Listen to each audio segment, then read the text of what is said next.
విద్యార్థుల దేశవ్యాప్త ఆందోళనల సందర్భంగా నమోదైన ఎఫ్ఐఆర్ విషయంలో కేంద్ర ప్రభుత్వం ఇచ్చిన హామీపై సుప్రీంకోర్టు సోమవారం కీలక విచారణ చేపట్టింది. విచారణ ప్రారంభంలోనే విద్యార్థులపై నమోదైన కేసులను ఎట్టి పరిస్థితుల్లోనూ ముందుకు తీసుకెళ్లబోమన్న తమ పూర్వపు హామీకి పూర్తిగా కట్టుబడి ఉన్నామని ధర్మాసనానికి కేంద్ర ప్రభుత్వం స్పష్టతనిచ్చింది. ఈ ప్రకటనను రికార్డుల్లోకి తీసుకున్న సుప్రీంకోర్టు కేంద్రం ఇచ్చిన ఈ హామీని అత్యంత బాధ్యతాయుతంగా పారదర్శకంగా అమలు చేయాలని స్పష్టమైన ఆదేశాలు జారీ చేసింది.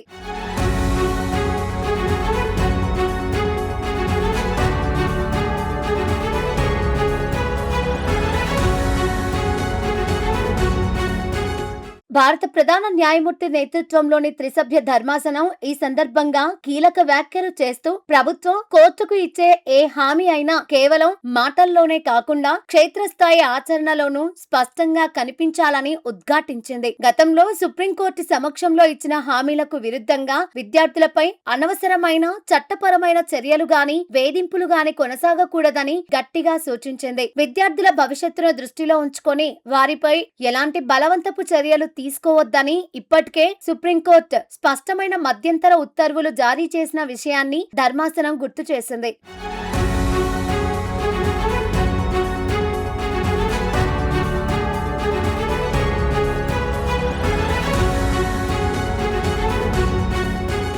ఈ విచారణ సందర్భంగా కేంద్రం తరఫు న్యాయవాదులు వాదనలు వినిపిస్తూ విద్యార్థులపై నమోదైన కేసుల విచారణను నిలిపివేసేందుకు అవసరమైన అన్ని చర్యలు తీసుకుంటున్నామని కోర్టుకు వివరించారు. అయితే ఇప్పటికే వివిధ రాష్ట్రాల్లో నమోదైన ఎఫ్ఐఆర్ల దర్యాప్తు ప్రక్రియపై వివాదం ఇంకా కొనసాగుతూ ఉండటంతో ప్రభుత్వం తన హామీని క్షేత్రస్థాయిలో ఎలా అమలు చేస్తోందనే ప్రధాన అంశంపై అత్యున్నత న్యాయస్థానం ప్రత్యేకంగా దృష్టి సారించింది. వివిధ పోలీస్ స్టేషన్లలో పెండింగ్ లో ఉన్న కేసుల పురోగతి, పోలీస్ యంత్రాంగం అనుసరిస్తున్న తీరుపై న్యాయమూర్తులు సుదీర్ఘంగా చర్చించారు. కేసుల పేరుతో విద్యార్థులను విచారణల నిమిత్తం పిలవడం లేదా వారిపై ఒత్తిడి తీసుకురావడం వంటి చర్యలు వెంటనే ఆగిపోవాలని కోర్టు అభిప్రాయపడింది. కేంద్ర ప్రభుత్వం ఇచ్చిన హామీ కేవలం కాగితాలకే పరిమితం కాకుండా సంబంధిత రాష్ట్ర ప్రభుత్వాలకు, పోలీస్ శాఖలకు తగిన ఆదేశాలు వెళ్లేలా చూడాలని సూచించింది. న్యాయస్థానం పర్యవేక్షణలో మాత్రమే విద్యార్థులకు సంపూర్ణ న్యాయం జరుగుతుందని భావిస్తున్న పలువురు చట్ట నిపుణులు